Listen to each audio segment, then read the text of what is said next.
Un petit date que vous leur posez là. Comment? C'est un petit date que vous leur posez. Voilà, tout à fait.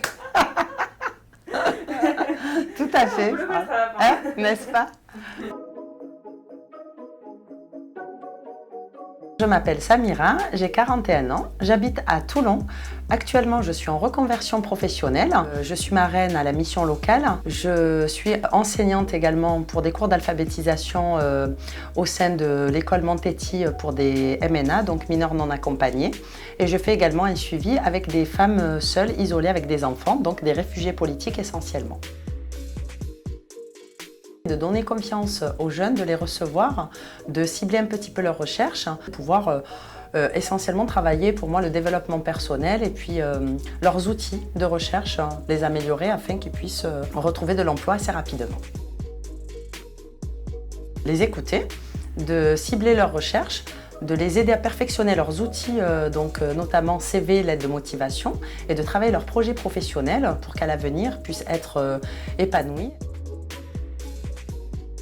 D'échanger.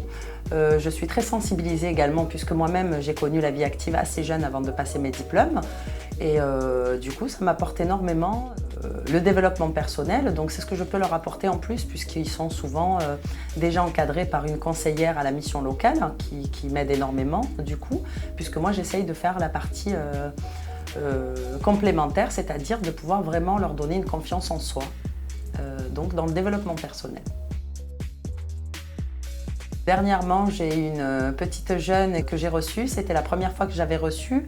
Il fallait qu'on travaille ces outils parce qu'elle avait un entretien juste derrière. Donc on n'avait pas possibilité de rectifier la lettre de motivation. On l'a laissée telle qu'elle. Et nous avons beaucoup échangé, mais cette personne, pour moi, avait beaucoup d'expérience et beaucoup de caractère. Donc je ne m'inquiétais pas trop, c'était sur un poste en hôtellerie-restauration.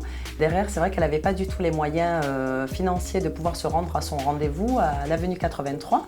Donc moi-même, je l'ai déposé et puis on a continué. J'ai continué à lui faire les questions de l'entretien dans la voiture pendant qu'on y allait, mais en lui certifiant que pour moi, le poste, elle l'avait et qu'on ne s'arrêtait pas à ça, que son projet professionnel pouvait être bien plus grandissant que ce qu'elle attendait. Elle avait besoin de gagner sa vie assez rapidement puisqu'elle partait de rien. Et puis je l'ai déposé à cet entretien et le soir, elle m'appelle, grande réussite, bien entendu, elle a été retenue. Elle passe également sur une formation manager directement et du coup elle m'a vivement remerciée, sachant que le travail on l'a fait toutes les deux, puisque pour elle je lui ai apporté quelque chose justement qu'elle n'avait pas réussi à faire avant. C'est une grande réussite pour moi parce que j'ai eu des remerciements, ça a beaucoup égayé ma soirée. Et puis c'est ce qui me donne la force pour les autres puisqu'on est beaucoup mis en avant grâce à ces candidates. Et le tout c'est d'être naturel et de pouvoir vraiment pas toujours prendre au sérieux le côté très carré, très strict. Du coup, voilà. Pour moi, comme je disais, c'est très gratifiant et surtout, j'apprends énormément en fait par la mission locale, par les conseillers, par Madame Marin justement qui est formidable. Vraiment, je cible les jeunes de 15 à 25 ans et c'est une structure qui me convient parfaitement à l'avenir.